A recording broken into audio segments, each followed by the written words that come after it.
కొట్లాడే హక్కు అని చెప్పినా పోలీసు కూడా వచ్చి ఇంతమంది వచ్చింది కదా, ఇంతమంది మీరు మాట్లాడే హక్కు మీకు లేదా? మాట్లాడి సార్, మా డ్యూటీ ఏంటిది? మా డ్యూటీ ఏంటిది? ప్రజలకు రక్షణ కల్పించడమే మా డ్యూటీ, అంతేనా కదా? ఇప్పుడు ఇక్కడ మీరు నా మాట పూర్తి కాలేదు. ఇక్కడ విషయం ఏంటంటే ఇక్కడికి వచ్చినాం కాబట్టి ఇక్కడ ఎలాంటి గొడవలు జరగకుండా ఇక్కడి నుంచి తీసుకుపోయి స్టేషన్లో సార్ వాళ్ళు ఉంటారు, అక్కడికి వచ్చినాక మీ ప్రాబ్లమ్స్ మీరు చెప్పుకోండి. వద్దన్న రైట్స్ మాకు లేవు కదా, వద్దంటావా? సో ఇక్కడ ఏమవుతుందంటే ఇక్కడ 100 మంది ఉన్నారు. ఇప్పుడు 100 మంది 200 మంది అయితే ఇక్కడ ఏమవుతుందంటే కొట్లాట జరుగుతుంది. ఇంకేమైనా కావచ్చు, అప్పుడు ఎవరు ఇవ్వాలి? మళ్ళీ సెక్యూరిటీ మేము వేయాలి మీకు. కాబట్టి ఇది సామరస్యంగా మీరు వెళ్ళండి, స్టేషన్ దగ్గర రండి, మీకు ఆ రైట్స్ ఉన్నాయి, అక్కడ కూర్చొని బాగా చెప్తా కాలు మీద కాలు వేసుకోండి. సార్ మా పరిస్థితికి ఇట్లా ఉన్నది, మేము ఏం చేయాలి ఇప్పుడు అని చెప్పి మీకు కొట్లాడే హక్కు మీకు ఉంటుంది.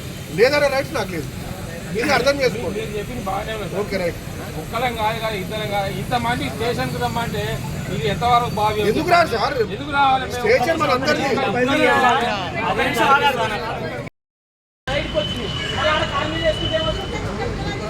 పైసలని కన్నీళ్ళతో విలువైన పైసలని కన్నీళ్ళని ఒక్కొక్క పరిస్థితి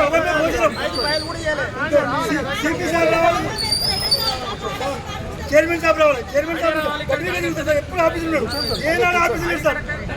అట్లా అనవసరం ఉద్యోగం హామీలు చెప్తారు ఉద్యోగులు.